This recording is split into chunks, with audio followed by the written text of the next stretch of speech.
ہمارے ایک شاگرد تھے اسکول میں، ان کے ایتھیسٹ پروفیسر تھے، انہوں نے کہا کہ دیکھو گاڑی کے ایکسلریٹر پہ ہم جب پاؤں رکھتے ہیں تو چلتی ہے، بریک لگتے ہیں تو رکتی ہے.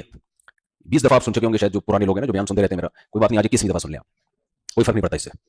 ایکسلریٹر پہ پاؤں رکھتے ہیں تو چلتی ہے، بریک پہ پاؤں رکھتے ہیں تو رکتی ہے. تو خدا کہاں ہے بھائی؟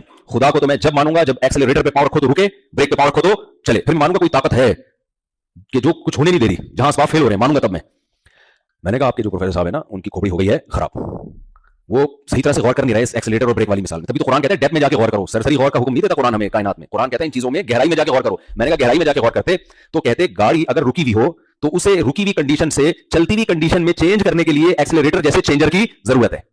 نہیں آئی میرا خیال ہے بات؟ اور چلتی ہوئی کنڈیشن میں ہو تو اسے روکنے کی کنڈیشن میں لانے کے لیے اسٹاپ والی انرجی کی ضرورت ہے، ایسی انرجی جو اسے روکے. تو میں نے کہا جو گاڑی اپنی ایک کنڈیشن سے دوسری کنڈیشن میں چینجر کے بغیر چینج نہ ہو سکے، وہ کریٹر کے بغیر اس میں کریشن کا عمل کیسے ہو سکتا ہے؟ نہیں آئی میرا خیال ہے بات؟ کوئی کہے اس گاڑی کو کسی سائنٹسٹ نے نہیں بنایا ہے، کسی میکینک نے نہیں بنایا، کیونکہ یہ جب چلاؤ تو چلتی ہے، رکو تو رکتی ہے. ابے اس سے تم بنانے والے کا کیسے انکار کر رہے ہو یار؟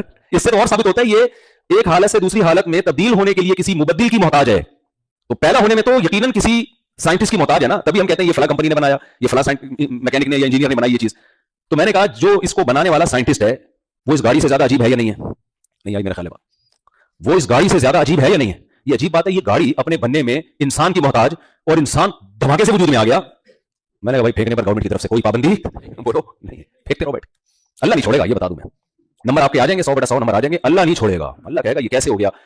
تو اس کائنات میں ہم دیکھتے ہیں فزکس کا لا ہے جو نیوٹن بتا کے چلا گیا، اور نہ بھی بتاتا تو بھی یہی لا ہی سامنے آنا تھا. اس میں کوئی بہت بڑی راکٹ سائنس نہیں تھی، وہ تو سیب اس کے سر پہ گر گیا تو اس نے بہت ساری باتیں ہم ہوتے کھا کے نکل لیتے. اس نے بہت سارے اس سے چیزیں کو استدلال کیا، صحیح کیا، اس کا فائدہ ہوا انسانیت کو. تو اب مجھے بات بتاؤ، نیوٹن کا لا یہ ہے کہ چینجر کے بغیر چینجنگ اس کائنات میں نہیں ہو سکتی، تو کریٹر کے بغیر کریشن سے اس کائنات گزر سکتی ہے؟ یہ کریٹڈ ہو سکتی ہے کریٹر کے بغیر؟ نہیں ہو سکتی. یہاں ملحد لوگ ایک سوال کہتے ہیں پھر خدا کو کس نے بنایا؟ او بھائی نیوٹن کا لا خدا کے بارے میں نہیں ہے، کائنات کے بارے میں ہے، ٹھیک ہے نا. اللہ کے بارے میں نیوٹن کوئی لا پیش کر کے نہیں گیا. جس کائنات کے بارے میں سائنس یہ ثابت کر چکی ہے کہ چینجر کے بغیر چینجنگ نہیں ہو سکتی، تو اسی سائنس سے دلالتاً یہ ثابت ہوتا ہے کہ کریٹر کے بغیر کریشن کا عمل نہیں ہو سکتا. اللہ کے بارے میں تھوڑی کوئی لا ہے فزکس کے لا، اللہ کے اپلائی تھوڑی، وہ خود سے ہمیشہ ہو سکتا ہے. ہم بات کر رہے ہیں اس کائنات کی. آپ نے دو چیزوں میں سے ایک کو ہمیشہ ماننا ہے، یا تو گاڈ کو یا اس کائنات کو. تیسرا آپشن آپ کے پاس نہیں ہے. اس کائنات کے بارے میں تو سائنس کہتی ہے نہیں چینجنگ نہیں ہو سکتی، تو بنی کیسے ہے یہ؟ خدا کے بارے میں تو خاموش ہے. تو خدا کو ہمیشہ سے ماننا آسان ہے، اس کائنات کو خود سے ماننا ناممکن ہے. میں سمجھا پا رہا ہوں اپنی بات کہ نہیں سمجھا پا رہا؟ یہ ہو نہیں سکتا بھائی. دھماکے سے پھٹی ہے تو دھماکہ ہوا کس چیز میں؟ وہ ہوگی دھماکے سے، اس کے منکر نہیں ہے. ہم تو ویسے بھی دھماکوں کا انکار کر ہی نہیں سکتے. کراچی میں تو دھماکے دیکھتے ہیں ہم لوگ، ہمیں تو ہر چیز کے پیچھے دھماکہ نظر آتا ہے. آفر بھی دھماکہ آفر ہوتی ہے. آپ دیکھیں لوگوں کو پتا ہے کراچی والے کس چیز سے متاثر ہوتے ہیں، تو دھماکہ آفر. تو اور انڈیا پاکستان تو ہے ہی دھماکے پہ ہی سیٹ ہو چکے ہیں. ووٹ لینے ہوتے ہیں تو بھی دھماکے، سیاستدان کو ووٹ لینے ہو دھماکے کروا ووٹ ملیں گے آپ کو. تو ہم لوگ سیٹنگ ہماری کس پہ ہے؟ دھماکوں پہ. تو ہم تو ہمارے لیے ماننا آسان ہے کہ ہم دھماکے سے وجود میں آئے. لیکن میرے بھائی یہ دھماکہ کسی نے کیا ہے، یہ خود بخود نہیں ہوا. اتنا خوبصورت دھماکہ آٹومیٹکلی نہیں ہو سکتا، اور ہونے کے لیے کچھ انرجی یا کچھ مادہ تو چاہیے نا. وہ کہاں سے آ گیا؟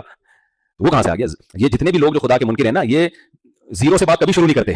یہ ہمیشہ بات کے پروسیس کو بیان کرتے ہیں. آپ ان کو ماضی میں لے کے جائیں نا تو ادھر آ کے یہ چپ ہو جاتے ہیں، وہ ٹاپک چینج کر دیتے ہیں. تو خیر، تو اللہ نے اس کائنات سے اپنے ہونے کو بیان کیا. میرا موضوع تو حج پہ تھا، لیکن میری عادت ہے میں تمہید میں ٹائم زیادہ لگاتا ہوں.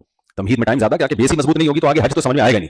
دیکھو ہر مذہب میں کچھ رسومات ہوتی ہیں، تو مسلمان بھی یہ سمجھتے ہیں ہماری ایک مذہبی رسم ہے، چلو یار ہم بھی آگے حج کر کے آ جاتے ہیں. ہندو جب مندر جا سکتا ہے، عیسائی چرچ جا سکتے ہیں، تو ہمیں کیا تکلیف ہے یار، ہم اپنی کعبہ کی زیارت کر کے نہ آئیں. اتنا کافی نہیں ہے بھائی، اتنا کافی نہیں ہے. اسلام کو آپ اس طرح سے دوسرے مذاہب سے کمپیئر نہیں کر سکتے. اسلام کے بارے میں اسلام کا دعویٰ ہے ان الدین عند اللہ الاسلام، اللہ کو اسلام کے علاوہ کچھ بھی ایکسپٹ نہیں ہے. ومن یبتغی غیر الاسلام دینا فلن یقبل منہ، اسلام کے علاوہ کسی اور مذہب کو فالو کیا برباد کر دوں گا، تباہ کر دوں گا تمہیں.